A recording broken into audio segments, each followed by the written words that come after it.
మీరు అధికారంలో ఉన్నప్పుడు మీరు కాపలా కుక్క కాదా దేశం అంతటికి? మరి ఒక రాష్ట్రంలో కరప్షన్ జరుగుతుంది అంటే మీరు వాచ్ డాగ్ లాగా ఒక యాక్షన్ తీసుకోవాల్సిన అవసరం లేదా?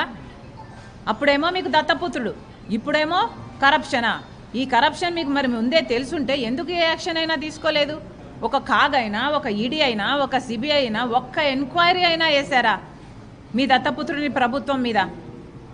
ఇంకో పక్క లిక్కర్ మాఫియా అని మీరే మాట్లాడుతున్నారు. అసలు ప్రపంచంలో ఎక్కడా లేని లిక్కర్ విధానం ఆంధ్ర రాష్ట్రంలో ఉంది. ఇది ఎక్కడ పద్ధతి అండి? పూర్తి మద్యపాన నిషేధం చేస్తానన్న జగన్మోహన్ రెడ్డి గారు మద్యపాన నిషేధం చేయలేదు కదా. ఈరోజు సర్కారు ఏది అమ్ముతే ప్రజలు అదే తాగాలి అంటున్నారు. ఎక్కడ అసలు ఒక క్వాలిటీ, ఒక హెల్త్ చెక్ ఉందా? ఇది ఏం క్వాలిటీ అమ్ముతున్నారు? 25% మంది ఎక్కువ చచ్చిపోతున్నారు ఈ లిక్కర్ తాగి. కిడ్నీలు, లివర్లు చెడిపోయి ఎవరు పట్టించుకుంటున్నారు? కేంద్రం నుంచి ఒక్క హెల్త్ ఆడిట్ అయినా జరిగిందా? ఎక్కడా లేని విధంగా మన రాష్ట్రంలో అసలు ఓన్లీ క్యాష్ పద్ధతిలో ఉంది లిక్కర్ అంతా. అంటే స్టేట్ ట్యాక్స్ ఎంత, సెంట్రల్ ట్యాక్స్ ఎంత, ఎక్సైజ్ ట్యాక్స్ ఎంత, ఎవరికి ఎంత పోతుంది, ఎంత అమ్ముతున్నారు, ఒక లెక్క, ఒక పాడు పద్ధతి ఏదైనా ఏడ్చిందా? మరి ఇదంతా కేంద్రంలో మీరు అధికారంలో ఉండి మీరు గాడిదలు కాసారా? ఎందుకు ఏ యాక్షన్ అయినా తీసుకోలేదు గత 5 సంవత్సరాలుగా? ఇప్పుడు వచ్చి కరప్షన్ అని గించుకొని అరుస్తున్నారే. మరి కేంద్రంలో మీరు అధికారం ఉండి ఒక్క యాక్షన్ అయినా, ఒక్క ఆడిట్ అయినా, ఒక కాగైనా, ఒక్కటైనా కూడా ఈడీ అయినా ఏం జరుగుతుందండి మా రాష్ట్రంలో? ఇన్ని అప్పులు చేస్తున్నారు, యథేచ్ఛగా ఇచ్చిన డబ్బులన్నీ ఇష్టం వచ్చినట్లు ఖర్చు పెడుతున్నారు. ఒకదానికి ఇవ్వడము, కేంద్ర నిధులు ఇంకో దానికి మళ్లించడము. ఒక్కటైనా పట్టించుకుందా కేంద్రం దత్తపుత్రుని గవర్నమెంట్ మీద? మరి ఇప్పుడు గింజుకొని అరుస్తున్నారు మీరు. సిబిఐ లాస్ట్ అంశము, సిబిఐ కర్నూలులో అవినాష్ రెడ్డి గారిని అరెస్ట్ చేయడానికి వస్తే మీ దత్తపుత్రుడు పోలీసులను పెట్టి, మూకలను పెట్టి సిబిఐను కూడా భయభ్రాంతులకు గురి చేసి సిబిఐను కూడా తరిమి కొట్టారు. మరి సిబిఐ అన్నది ఒక దేశానికి, ఒక రాష్ట్రానికి కాదు, ఒక దేశానికి చెందిన సంస్థ. మరి అంతగా మీ దత్తపుత్రుడు సిబిఐని అవమానిస్తే మరి మీరు ఏం చేశారు? కనీసం దేశానికి అతి ఉన్నతమైన సంస్థల్లో ఒక సంస్థ సిబిఐని అంత ఘోరంగా అవమానిస్తే మరి దేశం అంతటికీ అవమానం కదా, ప్రజలందరికీ అవమానం కదా. మరి ఏం చేశారు మీరు? ఇలా ఒక్కొక్క సంస్థను నీరుగార్చడం, ఒక్కొక్క సంస్థను మీ ఇష్టం వచ్చినట్లు వాడుకోవడం, మీ వాళ్ళను కాపాడుకోవడం. లిక్కర్లో అయితే కేజ్రీవాల్ను అరెస్టు కూడా చేస్తారు, ఎందుకంటే మీ వాళ్ళు కాదు కాబట్టి, మీతో కలిసి లేరు కాబట్టి.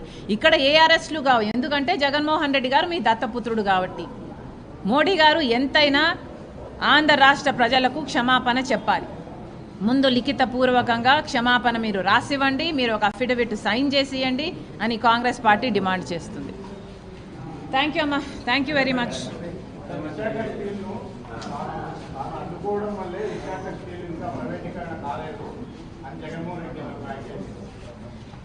అసలు విశాఖపట్నం ఈ పరిస్థితిలో ఉంది అంటే ఎవరు కారణం అండి? కనీసం దానికి ఒక క్యాప్టివ్ మైన్ అరేంజ్ చేయాల్సిన బాధ్యత ముఖ్యమంత్రిగా లేదా? ముఖ్యమంత్రిగా ఏం చేశారు తెలుసా?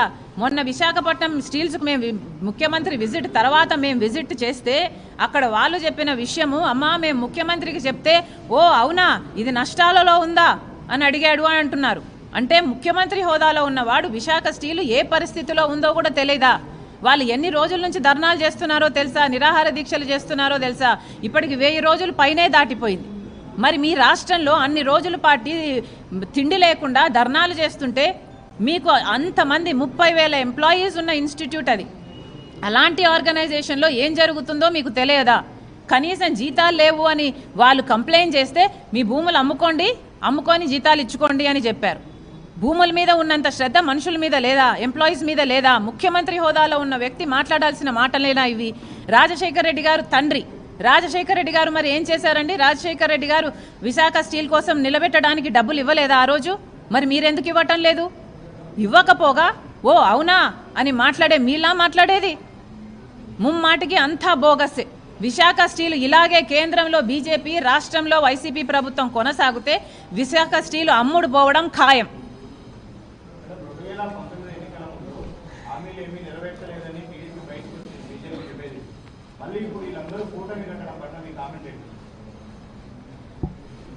దొంగలండి, అంతా దొంగలు చేరి ఊర్లు పంచుకున్నారట. చంద్రబాబు గారు, జగన్మోహన్ రెడ్డి గారు, బీజేపీ పార్టీ అందరూ దొంగలే. వీళ్ళ దొంగలందరూ కలిసి ఊళ్ళు పంచుకోవడానికి అందరూ ఒకటిగా ఇప్పుడు తయారయ్యి మన ఆంధ్ర రాష్ట్ర ప్రజలకు ఇన్నాళ్ళు పట్టిన కర్మ ఇప్పటికైనా రాష్ట్ర ప్రజలందరూ గమనించాలి. వీళ్ళంతా ఒకటే, అందరూ దొంగలు ఒకటై ఊళ్ళు పంచుకోవడానికి చూస్తున్నారు.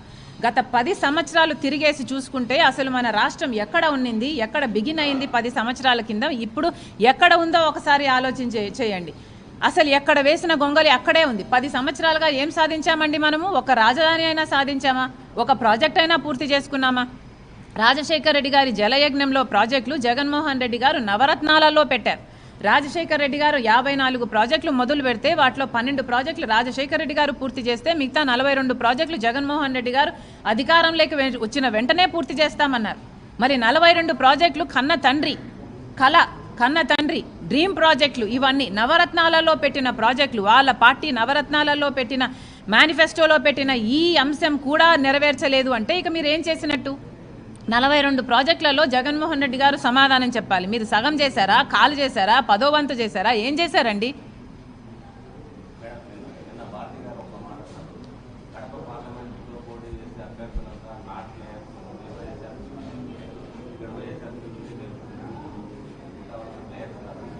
అవునండి, వాళ్ళే అధికారంలో ఉండాలి, వాళ్ళే గొడ్డలు తీసుకొని అందరినీ వాళ్ళకి అగెయిన్స్ట్గా ఉన్న వాళ్ళందరినీ నరికేయాలి, వాళ్ళే సింగిల్ ప్లేయర్గా ఉండాలి. ఇదేనా భారతి గారి స్ట్రాటజీ? ఇదేనా?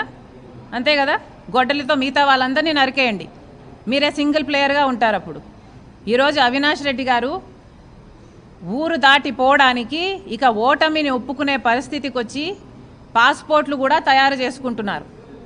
ఆయన ఊరి దాటిపోవడానికి ఎలా అయితే నేను తప్పించుకొని పోగలను, నేను ఓడిపోతే నా అరెస్ట్ ఖాయం అన్న పద్ధతిలో ఉంది వాళ్ళ పరిస్థితి. ఇప్పుడు నేను ఆంధ్ర రాష్ట్ర ప్రజలకు కాదు, కడప ప్రజలకు చెప్తున్నాను, అవినాష్ రెడ్డి గెలిస్తే నేరం గెలిచినట్టు, రాజశేఖర రెడ్డి బిడ్డ ఓడిపోతే నేరం గెలిచినట్టు. కడప ప్రజలందరూ ఆలోచన చేయాలి.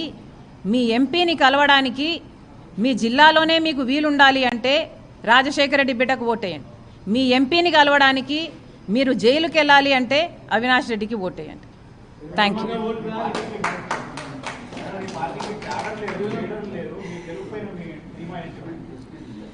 మాకు పార్టీ ఉంది, మాకు క్యాడర్ ఉంది, మాకు బూత్ లెవెల్ ఏజెంట్లు ఉన్నారు, మాకు అన్నీ ఉన్నాయి, మాకు అన్నీ సమకూర్చారు. దేవుడు గొప్పవాడు, అద్భుతాలు చేసేది దేవుడు అండి. ఇలాంటి గొడ్డలితో మిగతా వాళ్ళని నరికేసి ఓన్లీ పార్టీ వైసీపీ పార్టీ అన్న వాళ్ళకి దేవుడు సహాయం చేయడని నా నమ్మకం. అదే నా నమ్మకం. ఎవరండి ఎక్కడన్నారు అన్నకో ఓటు చెల్లికో ఓటు అని ఎవరన్నారండి? నేను క్యాంపెయిన్ చేశానా? అన్నకో ఓటు చెల్లికో ఓటు అని ఎవరన్నారా మాట? నేను కాంగ్రెస్ పార్టీ అధ్యక్షురాలిని, కాంగ్రెస్ పార్టీ ఎమ్మెల్యేని. ప్రతి చోట కాంగ్రెస్ పార్టీ ఎమ్మెల్యేకి మాత్రమే ఓటేయండి అని ఆంధ్ర రాష్ట్ర ప్రజలను అపీల్ చేస్తుంది రాజశేఖర రెడ్డి బిడ్డ. ఎందుకంటే కాంగ్రెస్ పార్టీ మాత్రమే ఈరోజు స్పెషల్ స్టేటస్కైనా ఆంధ్ర రాష్ట్ర ప్రజల హక్కుల కోసమైనా కొట్లాడుతున్న ఏకైక పార్టీ కాంగ్రెస్ పార్టీ. ఏ బీజేపీ పార్టీ అయితే మనకు ప్రత్యేక హోదా ఇవ్వలేదో, పోలవరం ప్రాజెక్ట్ ఇవ్వలేదో, రాజధాని ఇవ్వలేదో, అదే బీజేపీ పార్టీకి తొత్తుగా మారాడు జగన్మోహన్ రెడ్డి గారు. చంద్రబాబు గారు పొత్తు పెట్టుకుంటే జగన్మోహన్ రెడ్డి గారు తొత్తయ్యారు. ఇద్దరికి పెద్ద తేడా లేదు. థ్యాంక్ యూ అమ్మా, థ్యాంక్ యూ వెరీ మచ్.